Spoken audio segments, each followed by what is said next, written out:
Shambhala, a hidden land that exists within our planet. This is by Alexander Light, Humans Are Free. Shambhala is round but depicted as an 8-petaled lotus blossom, which is a symbol of the heart chakra presented in the picture below. Many ancient texts refer to magical and mythical lands, which is fascinating, particularly when you consider how much of the writings in ancient Buddhism, Vedic philosophy, or other Eastern traditions is being confirmed by modern-day science. Quantum physics, in particular, has gained a lot of momentum recently. One great example is the conundrum of consciousness, which is directly correlated with the quantum physics and goes hand in hand with other realms of existence. Perhaps this is why some of Nikola Tesla's ideas were influenced by ancient Eastern philosophy. Not many people know this, but most of our pioneering scientists were also mystics, including Isaac Newton, who studied alchemy, among other subjects. Quote, broadly speaking, although there are some differences, I think Buddhist philosophy and quantum mechanics can shake hands on their view of the world. We can see in these great examples the future of human thinking. Regardless of the admiration we feel for these great thinkers, we should not lose sight of the fact that they were human beings just as we are, end quote. This is what the Dalai Lama says. This is precisely why we should not be so quick to dismiss other possible knowledge that remains hidden within ancient texts, especially when evidence is increasingly proving the strength of the connection between ancient wisdom and modern-day knowledge. We're surprisingly and inexplicably selective about which parts of ancient writings we hold to be true and which we dismiss as fantasy. We might take, for example, a description of ancient Greek society written by a philosopher living at ancient times, such as Plato or Socrates, at face value, yet when confronted with the same philosopher's description of an ancient advanced civilization, we find some excuse to ignore it. We can take Plato's description of things that are believable to the mind and accept them as fact, but as soon as we are confronted with something outside our knowledge experience, our minds shut down even in the face of mounting evidence, leading credibility to many of these mythical stories. Now, to read more about Plato's description of the lost kingdom of Atlantis, there's a link here to that article. Now, Shambhala.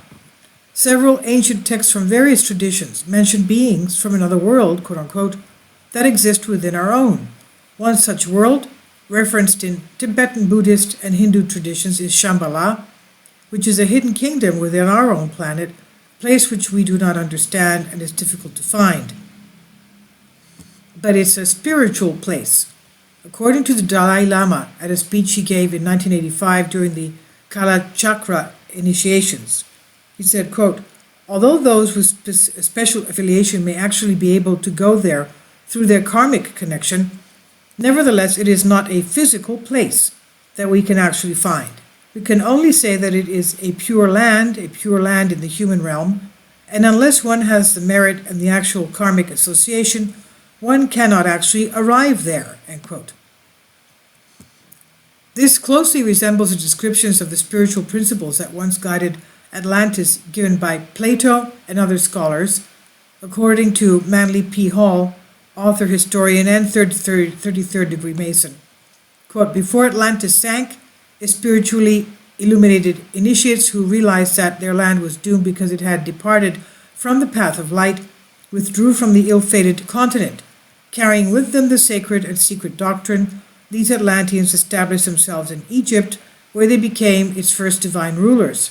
Nearly all the great cosmological myths forming the foundation of the various sacred texts of the world are based upon the Atlantean mystery rituals, he said.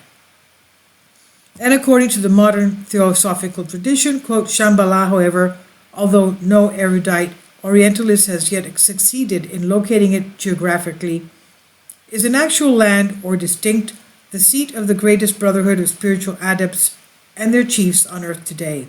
From Shambhala, at certain times in the history of the world, or more accurately of our own fifth root race, come forth the messengers or envoys for spiritual and intellectual work among men, end quote. Edwin Birnbaum, PhD, lecturer, author, mountaineer, and scholar of comparative religion and mythology, writes that Shambhala is round but depicted as an 8-petaled lotus blossom, which is a symbol of the heart chakra.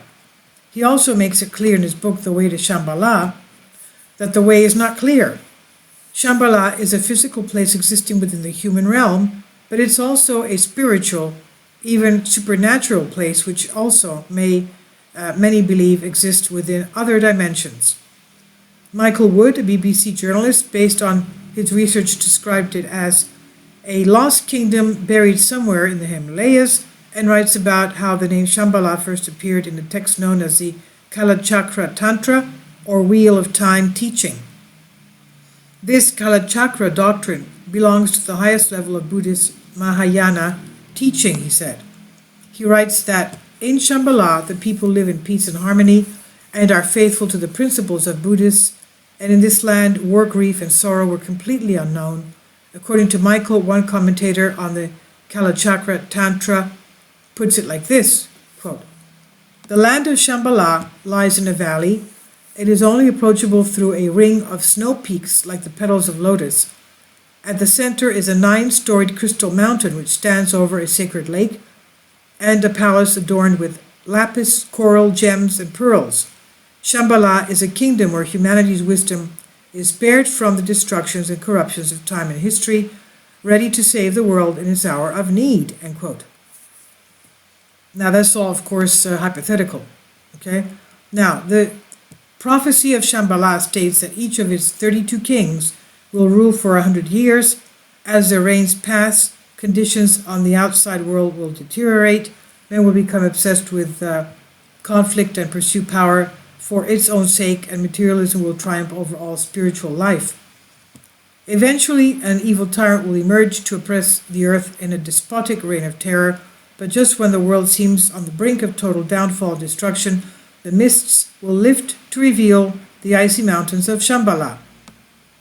Then the 32nd king of Shambhala, Rudra Kakrin, will lead a mighty army against the tyrant and his supporters in the last great battle, and they will be destroyed and peace restored. Now, who's down there and what evidence do we have? Who really knows? Legends speak about all this. Legends speak of those who have wandered to the land and never returned, or have passed making the journey, while more recently connections have been made with UFO extraterrestrial phenomena. And you might not know this, but UFOs are commonly tracked on air and ground radar, while simultaneously watched by the pilots who are sent out to intercept them. Thousands of documents are available for public viewing. Hundreds of high-ranking whistleblowers have shared their stories. Now that's another issue, though, concerning UFOs and ETs. Former NASA astronaut, Princeton physics professor Dr. Brian O'Leary said, "There is abundant evidence that we are being contacted, that civilizations have been visiting us for a very long time." Now, based on my personal research in UFOs and extraterrestrials, which spans more than 10 years, stories of flying saucers coming in and out of the ocean are quite common. They're referred to as underwater submerged objects, and contactees, which today number in the millions, often speak of beings existing inside of our own planet, spiritual beings, light beings of great intelligence. In addition to these rumors, there are people who claim to have actually experienced this place. Admiral Richard Byrd, a high-ranking officer in the United States Navy, who received a Medal of Honor and the very first man to fly over the South Pole, supposedly journeyed to the Hollow Earth. Admiral Byrd also flew directly over the North Pole, writing that he saw an opening in the top. His diary describes his adventure into the opening, where he saw lakes, rivers, green vegetation, and more. He participated in many expeditions to the North Pole, with one being a government-backed program called Operation Hydra.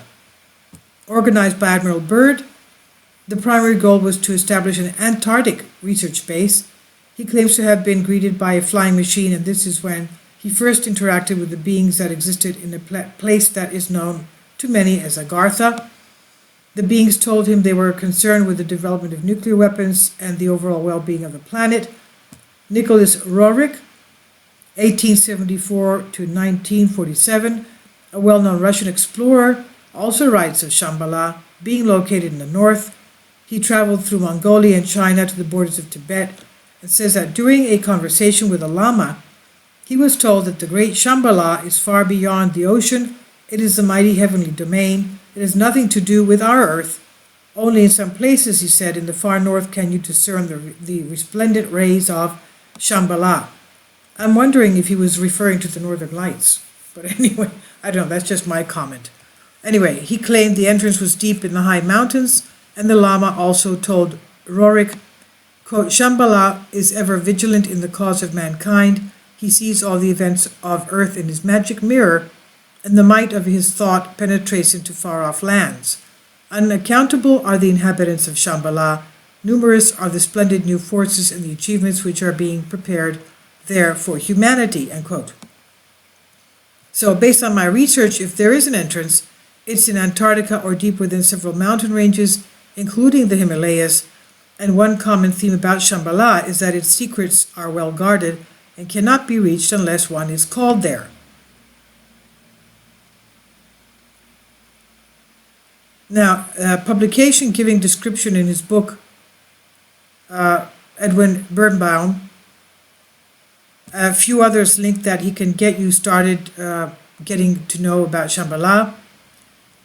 He conducted research and published on a number of topics, including listing and microfilming rare Tibetan texts in the Himalayas, the Tibetan myths and legends of hidden valleys and myth and art along the Silk Route of Western China. And what do we currently know of Earth's core? Our current understanding about the makeup of Earth's core is a theory. It's a theory based on an assumption that is taught as fact. The evidence for the composition of Earth's core is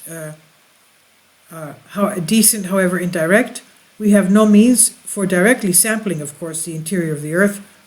As humans, we have not been privy to that information, have not been able to access that part of our planet. No one has ever seen the inside of our planet, or any other planet for that matter. That being said, we do have instrumentation that can help us see the unseen, but the theory of Earth's core remains just that, it's a theory. Now, again, perhaps the hollow Earth idea is a dimensional thing. Who really knows? Many great minds from the past up until the present day believe there is something unconventional that lay beneath our feet. For example, Leonard Euler, a Swiss mathematician and physicist. He produced a large portion of modern mathematical terminology and notation, more specifically the notation of the mathematical function. He's considered to be one of the greatest mathematicians of all time, and has approximately 1,000 publications, and he believes the Earth was hollow as well as inhabited. What can I tell you? That's his belief, his theories.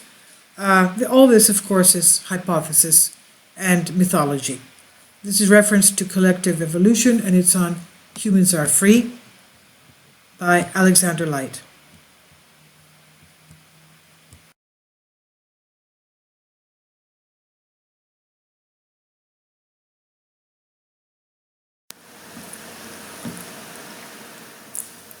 If you'd like to join me on my Patreon account, you will hear content not covered by mainstream media. These riveting stories will be based on my research, and I will state my opinions and give my personal insight on diverse and controversial subjects and world events not covered by mainstream media, and not supported by YouTube guidelines. So whatever I have on my Patreon, most of those will not be on my YouTube channel. Please consider becoming a member today.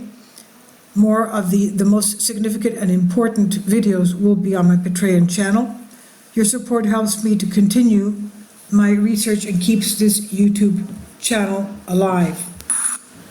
And we depend on your support, your generous charity, because we help economically challenged families here in Athens, Greece, in Kapota, and we also help the young generation with university tuition and the community around our church.